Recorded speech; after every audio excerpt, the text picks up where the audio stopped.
Welcome to fifth lecture of class 9 in Hindi medium. देखिए, इस lecture में हम वास्तविक संख्याओं के घातांक के बारे में पढ़ेंगे। तो जो वास्तविक संख्या है उसके कुछ घातांक से संबंधित प्रश्न है। तो देखिए, सबसे पहले हम एक सूत्र को देखते हैं कि यदि n एक धनात्मक पूर्णांक का कोई पूर्णांक संख्या है और a एक वास्तविक संख्या है, तो a जो वास्तविक संख्या है उसकी घात पे n एक धनात्मक पूर्णांक के रूप में अगर हम लेते हैं तो उसको किस तरह से लिखा जाता है कि a गुणे a इस तरह से n बार। n क्या दर्शाता है कि a को कितनी बार आपस में गुणा किया गया। a को क्या लिख सकते हैं, a गुणे a n बार। ठीक है, लेकिन यदि n बराबर 0 ले लिया जाए, जब n बराबर 0 लेंगे तब क्या हो जाएगा, a पावर 0 रहेगा और a पावर 0 का मान कितना होता है, 1 होता है।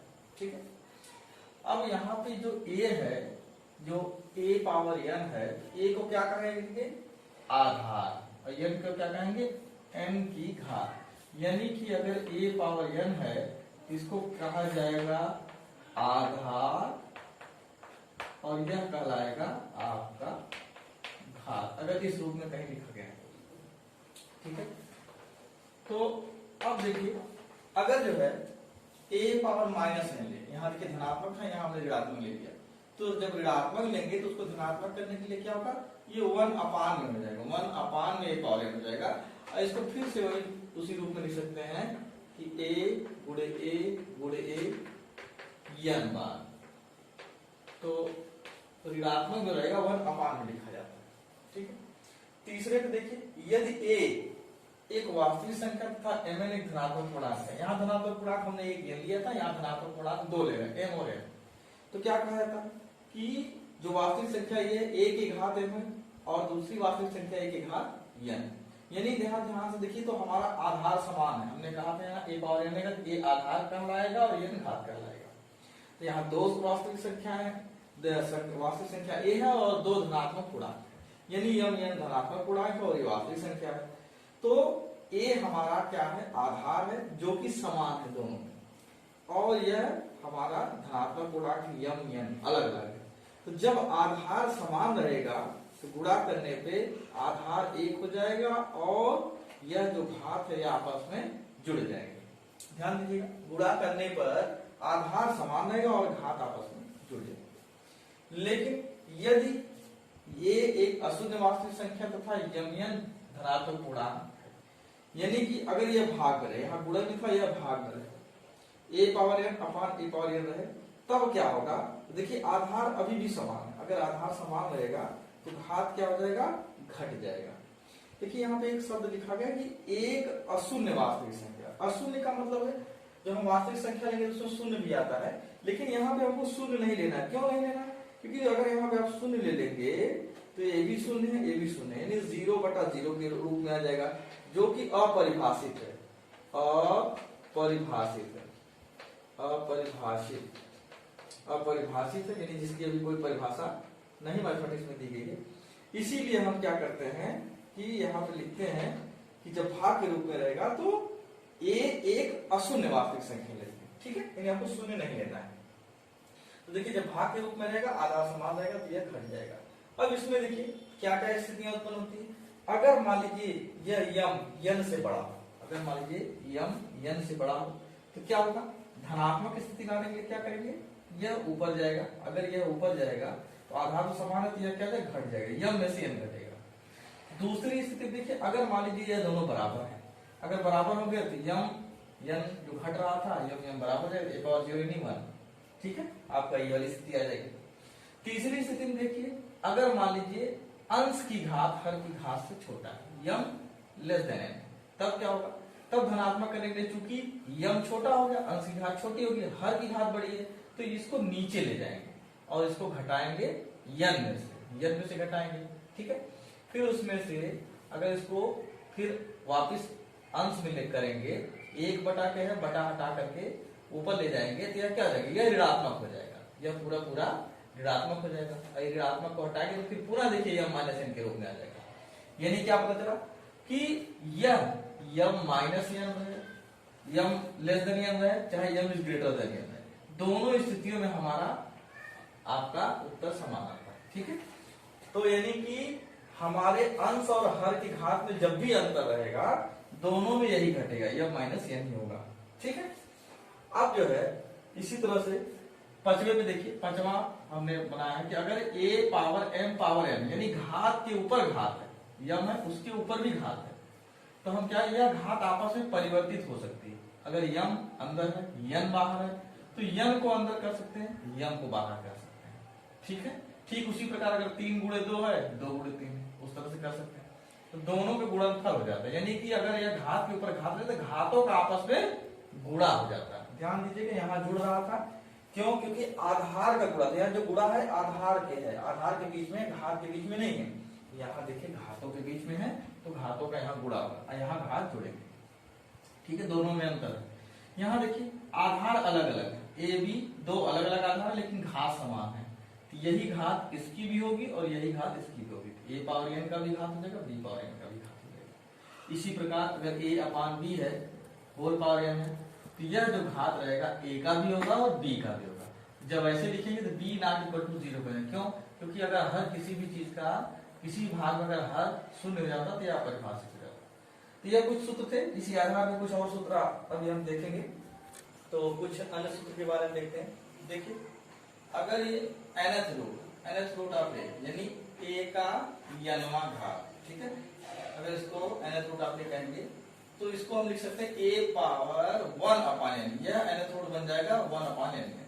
जैसे अंडर रूट है, यह क्या हो जाएगा a पावर 1/2 बन जाएगा। इसी तरह क्यूब रूट a बन जाएगा a पावर 1/3, इसी तरह में भी बदल जाएंगे। ठीक है, अब अगर a पावर a अपान में है nth रूट आप, यह क्या हो जाएगा a पावर माइनस, जो भी नीचे रहेगा अगर हर के में रहेगा तो अंश में परिवर्तित होते समय ऋणात्मक हो जाएगा, चिन्ह परिवर्तित हो जाएगा। तो ये क्या है a पावर -1 अपान n। अगले में देखिए अगर a पावर p/q के रूप में है तो हम क्या लिख सकते हैं, a power p whole upon 1 power q। ठीक है, यानी a घात p के रूप में है, होल पावर 1 अपान q की घात में। यह आपस में परिवर्तित होता है, अभी हमने बताया था घात परिवर्तित होता है, तो यह क्या हो जाएगा 1 अपान q अंदर भी हो सकता है, p बाहर भी हो सकता है। अब इस रूप को अगर लिखा जाए a पावर p हो जाएगा, ये 1 अपान q के qth रूट हो जाएगा, यानी कि qवां रूट हो जाएगा। ठीक, इसी प्रकार अगर इसको लिखा जाए तो यह qth रूट आप हो जाएगा और बाहर हो जाएगा, इस रूप में भी लिख सकते हैं। अब देखिए ग्राम देखिए, यदि a power s equal to a power है, अगर आधार बराबर है तो क्या होगा, घात आपस में बराबर है। ठीक है, और यदि देखिए अगले वाले में यदि आधार अलग अलग है लेकिन घात बराबर, अगर घात बराबर है तो आधार भी समान होते हैं, यह घातांक का नियम है। अगले में देखिए यदि a power s equal to b power a, यहां देखिए आधार भी अलग है घात भी अलग है, तो क्या होगा, अब अगर हम किसी एक का मान निकालना चाहे, जैसे a का मान निकालना चाहे, a का मान निकालना चाहिए तो क्या हो जाएगा, ये x की पावर है, यह अपान हो जाएगा b पावर y अपान s के रूप में हो जाएगा। अब आप जानते हैं b पावर y अपान s के रूप में है, इसको लिख सकते हैं b power y whole power 1 upon x।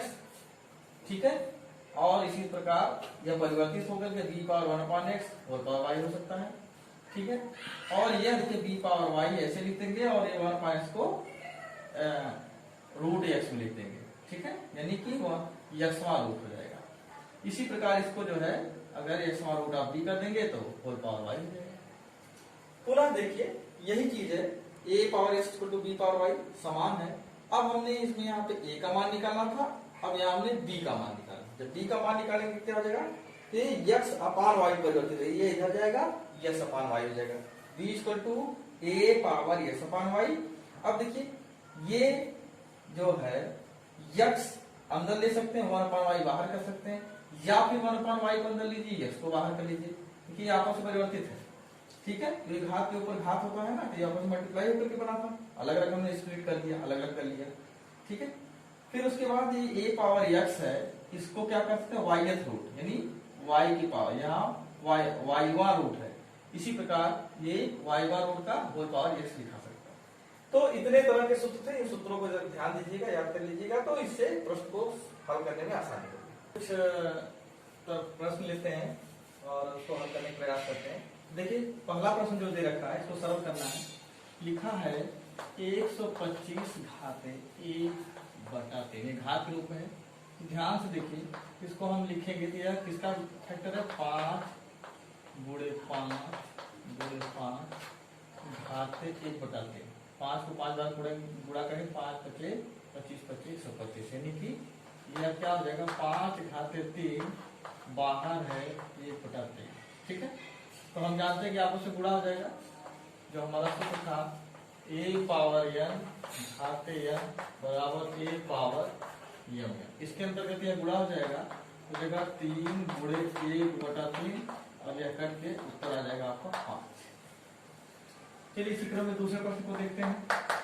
दूसरा हमारा देखा 7 घाते 1/5 अपान 7 घाते 1/3।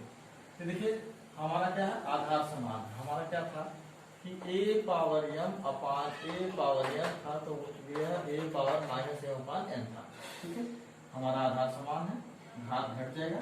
ये कहेगा 7 घाते 1/5 माइनस 1/3। तो यहाँ पे आप हल करेंगे तो क्या हो जाएगा, 7 घाते यहाँ क्या जाएगा 3। ठीक है, 3 माइनस 5/15। ठीक, और यह करेगा 7 घाते माइनस 2/15। अब इसको आप धनात्मक कर लेंगे, हो जाएगा 1/7 घाते 2/15। ये इसका आंसर आएगा। क्रम में देखिए तीसरे प्रश्न को देखिए, √4 पावर -7 ब्रैकेट में √2 पावर -5। देखिए इसको कैसे हल करेंगे। तो सबसे पहले देखिए यह क्या हो जाएगा, यह √2 × 2 पावर -7। ठीक है, और यहाँ हो जाएगा 2 पावर 1/2 होल पावर -5। यहाँ देखिए यह पूरा पूरा मिल रहा है 2 गुणे 2, तो इसका जोड़ा बन के बाहर जाएगा। यहाँ 2 घाते क्या हो जाएगा, -7 गुणे 2 घाते यहाँ हो जाएगा -5/2। अब देखिए आधार दोनों का समान है, तो क्या हो जाएगा, घात आपस में जुड़ जाएंगे। क्या हो जाएगा, -7 -5/2। यह जुड़ कितना हो जाएगा, देखिए 7 दूनी 14 -5/2। ठीक है, 2 घाते -19/2, जिसको हम लिख सकते हैं 2 घाते 1/2 घाते 19/2। ठीक है, यहाँ पे क्या है, अब यह अंश हमारा इसका बड़ा है, घात में देखिए अंश बड़ा है। सीधे सीधे अब इसको करेंगे √2 में तो बहुत लंबा हो जाएगा। सबसे पहले इसको भाग कर लीजिए, 2 से भाग कर कितना 2 9 18, यहाँ बचेगा 1 से। ठीक है ना, तो 1 से बचेगा। इसका मतलब क्या है कि यह 2 को 9 बार गुणा किया गया है। ठीक है, तो 1 घाते यहाँ 2 पावर 9 हो जाएगा, और 1 जो है √2 में 2 बच जाएगा। ये हमारा इस तरह से आंसर लिख सकते हैं। लेकिन देखिए आप चूंकि हर में √2 है, तो अपर में संख्या है, तो इसको थोड़ा परमेय कर लेते हैं। ऊपर नीचे √2 का मल्टीप्लाई कर देंगे, तो यहाँ आ जाए क्या जाएगा, √2 अपान 2 पावर 10। इस तरह हमारा आएगा। देखिए चौथे प्रश्न को देखिए, चौथा प्रश्न हमारा ये दिया हुआ है। इसमें ध्यान से देखिए, तो हम सबसे पहले क्या करेंगे, यहाँ देखिए 2 घाते n+1 है, 2 घाते n है, यहाँ 2 घाते n+2 है, 2 घाते n+2 है। तो जो कॉमन है सबसे पहले उसको हम निकालने का प्रयास करते हैं। यहाँ देखिए 4 कॉमन ये भी आ जाएगा। ठीक है, तो 4 को कॉमन ले लीजिए, और 2 घाते n यहाँ पे कॉमन ले लीजिए, तो यहाँ बचे क्या, यहाँ देखिए 4 बचेगा और 2 घाते 1 बचेगा, क्योंकि जो गुणा के रूप में रहता है तो घात जुड़ता है, 2 घाते 1 बचेगा। माइनस यहाँ 2 घाते n कॉमन ले लिया गया और 4 भी कॉमन ले लिया गया, तो यहाँ बचेगा 1। चलिए भाई नीचे देखिए, यहाँ पे क्या क्या कॉमन हो सकता है, यहाँ देखिए 2 कॉमन हो सकता है, और क्या कॉमन हो सकता है, 2 घाते n कॉमन हो सकता है। तो 2 घाते n कॉमन लेने क्या हो जाएगा, यहाँ क्या बचेगा, 8 बचेगा। ठीक है, गुणे 2 घाते 2 बचेगा, माइनस यहाँ तो 2 कॉमन ले लिया गया, 2 n हो गया कॉमन, यहाँ 2 घाते 2 बचा। ठीक है, अब देखिए यहाँ पे n+2 है, n+2 तो n+2 है, तो n+2 भी कॉमन लिया सकता है। चलिए इसको काट देते हैं, ये यहाँ से कैंसिल हो जाएगा, 2 1 9 2, 2 2 नहीं 4, बचे क्या यहाँ पे 2 4 गुणे 2 माइनस 1। यहाँ देखिए पुनः 2 घाते 2 कॉमन लिया जा सकता है, 2 घाते 2 कॉमन लिए यहाँ पे क्या रखेगा 8 माइनस 1, ठीक है। तो यहाँ क्या हो जाएगा 2, यहाँ हो जाएगा 8 माइनस 1, यहाँ क्या हो जाएगा 2 घाते 2 यानी 4, यहाँ क्या हो जाएगा 8 माइनस 1, ठीक। अब देखिए यहाँ क्या हो जाएगा, यहाँ कट जाएगा 2 का 2 2 2 4, ठीक। यहाँ आ जाएगा 7/2 गुणे 7, ये भी 7 हो जाएगा, घर करके 7 से 7 कट जाएगा, आंसर हो जाएगा 1/2। तो ऐसा प्रश्न था। पांचवें प्रश्न को देखिए, पांचवा प्रश्न दे रखा 4th रूट, फिर उसके अंदर में क्यूब रूट, फिर एक्स स्क्वायर। तो देखिए सिंपल सी बात है, सबसे पहले हम लिखेंगे एक्स स्क्वायर, इसके घात में इसको 1/3 लिखेंगे और इसके घात में लिख देंगे 1/, क्योंकि घात के ऊपर घात रहता है, उसके ऊपर भी घात है, सब आपस में गुणा हो जाएंगे।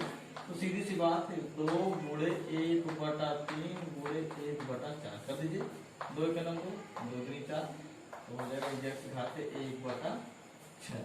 या तो ऐसे लिख दीजिए या फिर 6th रूट एक्स, ऐसे भी लिख सकते हैं। देखिए छठवां प्रश्न दिया है, अब नीचे देखिए 3 के घात में, तो इसको भी 3 के घात में किया जा सकता है। तो सबसे पहले के लिए 3 घाते 2, 9 को लिखेंगे 3 घाते 2, पूरे के घात 1/3, ठीक है। इसको करेंगे 3 घाते 3, पूरे के घात 1/2, नीचे क्या हो जाएगा फिर 3 घाते 1/6 गुणे 3 घाते -2/3, ठीक है। अब ध्यान से देखिए यह क्या हो जाएगा 3 घाते 2/3 गुणे 3 घाते -3/2, यहाँ क्या हो जाएगा 3 घाते 1/6 गुणे 3 घाते -2/3, सब 3 के घात में आ जाएगा। ऊपर घात क्या हो जाएगा आपस में जुड़ जाएंगे, 2/3 जुड़ेंगे तो -3/2 यहाँ हो जाएगा, यहाँ 3 घाते 1/6, यह भी -2/3 हो जाएगा, ठीक है। अब इन सबको हमको हल कर लेना है, यहाँ हल करके 3 घाते कितना हो जाएगा, यहाँ देखिए यहाँ आ जाएगा 6, यहाँ क्या जाएगा 3 दूनी 6 2 दूनी 4 -2 3 6 3 3 9, ठीक है। और नीचे क्या जाएगा 3, यहाँ यहाँ जाएगा 6, यहाँ क्या जाएगा 1 माइनस 3 दूनी 6 2 दूनी 4, ठीक। फिर उसी क्रम में आगे करेंगे, तो यहाँ क्या हो जाएगा 3 घाते, अब इसमें से घटेगा कितना जाएगा -5/6, यहाँ क्या जाएगा 3 घाते -3/6, ठीक है। अब देखिए क्योंकि आधार समान है, यह घात क्या हो जाएगा -5/6, जब यह ऊपर जाएगा तो चिन्ह बदल जाएगा, ऋण की जगह क्या जाएगा धन देगा, 3/6 हो जाएगा, ठीक है।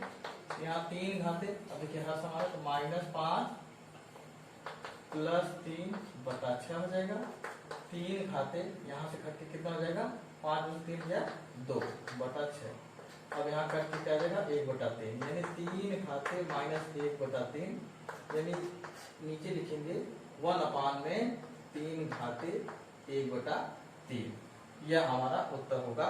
या फिर इसको लिख सकते हैं क्यूब रूट